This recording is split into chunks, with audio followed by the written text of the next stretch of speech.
Let me start by welcoming you to this Android versus iPhone presentation.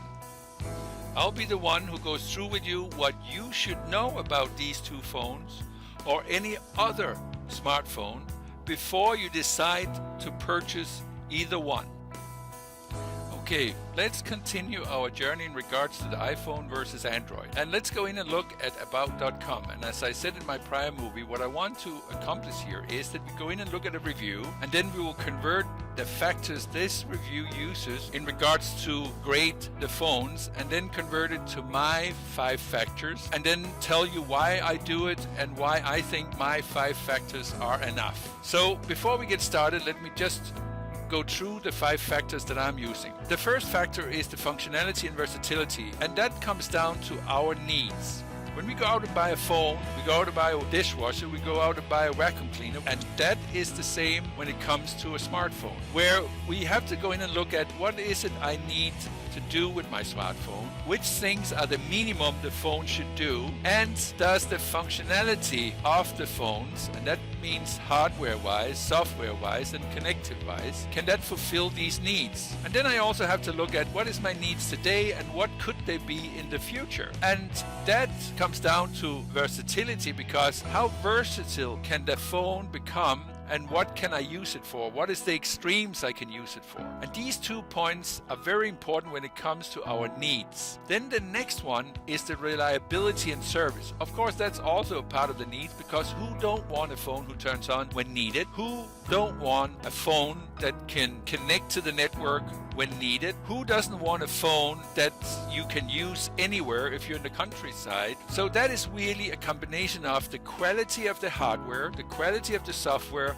and the service provider, the cell phone provider, how good are their services? And then also, if the phone breaks down, how quick can we get it repaired, and where do we go, and how is the service? Then the third point is security, and I can't emphasize that enough. Security is so important, because we are using our smartphones for more and more, not just in our private lives, but also for businesses.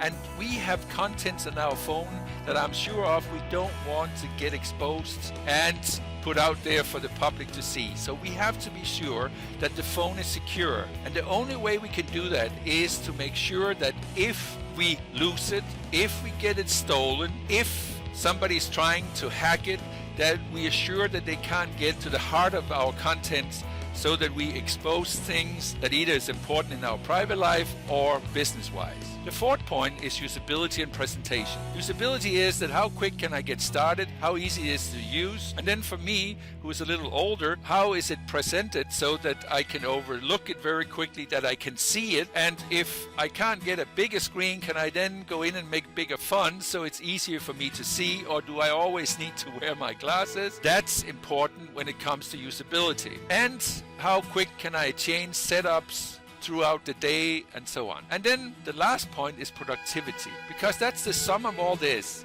Because if I use it for business, it's important that I can do as much as I can do with the phone, and that I can do it quickly, and that this content that I either create and so on is based on quality, and the quicker I can do it, the more time I have for other things. So productivity is also important when it comes to a smartphone in general. So now I went through that. Let's go in and look at the review, and let's convert it to my 5 factors. Okay, let's take a look at the hardware, choice versus polished. As we all know, behind the iPhone is only one company, and that's Apple, where we know that in regards to the Android phone, Google offers its Android software to phone makers like Samsung, HTC, LG, Motorola, among others. So that's where choice versus polished. In my translation, it becomes to reliability, service, security, and not least quality right away. Because if there is only one company to blame, there is a tendency for them to do better. Instead of if there are multiple involved, there are multiple hardwares, then there's a software company that is trying to make all this play together. If one phone doesn't work, they can always blame it on the software and so on. Where if you have one company and they have a strict control with the hardware and with the software, that converts right away for me to reliability, service, security, and quality. Let's take a look at the next.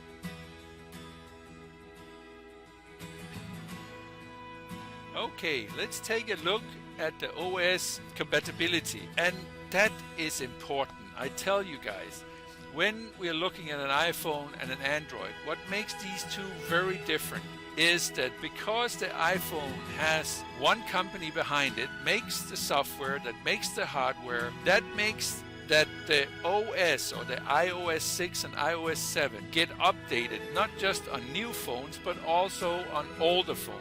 Where when we go into Android, because there's so many players in the game and that the operation system is made by Google and the hardware is made by Motorola, HTC and so on, then the upgrading percentage is much lower. Many times when you buy a phone, some of the phones can't run on one version of the Android, some cannot be updated later on, like a year from now, some will not work with a new operation system and so on, and for me that comes down to a mess. So therefore I looked at it right away and say that has something to do with functionality and versatility, reliability and service. These things are very important to have in mind because I want a phone who's reliable. I want that the service is there, that means updates, and I want it to happen without any problems. And then I want to be able to expand my functionality, not just on newer models of the phones, but if I have an older model, I want that to follow as good as it can. I know there will be some limitation in regard to hardware that was not present at that time. Okay, I can live with that, but I want to be able to keep my phone as long as I can, but I still would like to be able to install newer operation system, and that works better on the iPhone than it does on an Android. So functionality, versatility, reliability and service. Okay, let's take a look at point number 3, apps, selection versus control. And here I converted to functionality, versatility, reliability, service, and security. And I'll tell you why. I know that Android is catching up in regards to apps. So there is nearly as many Android apps that there are iPhone apps. But what is still missing a little bit of is that I feel that the apps that is made for the iPhone is better than the Android, because there is a very important factor playing in here, and that is that everybody who programs for the iPhone has to send it in for approval. And most apps are then checked what they are trying to do, what files they're trying to access, and if they are sending stuff out without getting a permission from the end user, and if there are any malicious tendencies in regards to what the app has to do, and I'm thinking here about viruses and so on.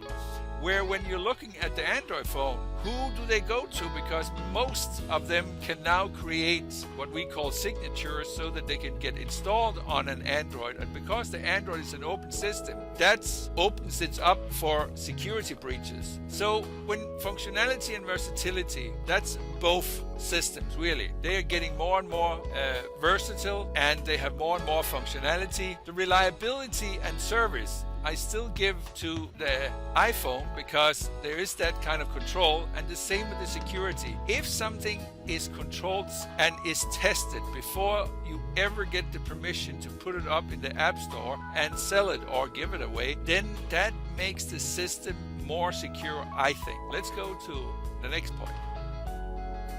Okay, let's look at point number 4, gaming, a growing giant. I must admit, it is. If I look at what I still have of gaming machines, I have a Nintendo, I have PlayStation 1, PlayStation 3, I have a Wii, and now I don't use others than my smartphone, my iPhone, and my iPad in regards to gaming. So it is a giant. In regards to gaming, what I have done here is that I put that under functionality, versatility, reliability, and service. And it comes back to the apps again, because all the games are apps. And again, it comes back to the explanation I did in regards to the apps, is that if you have one place where you create games, you go and get it approved, they look it over, and then they put it up in the App Store, and then you purchase it from there. And also, when you are creating hardware, the software, and here I'm thinking about the operation system,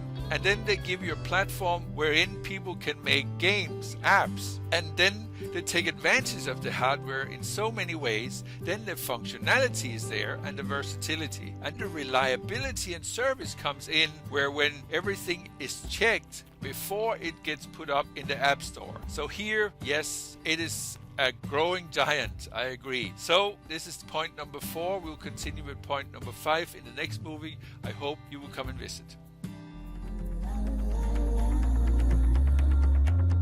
La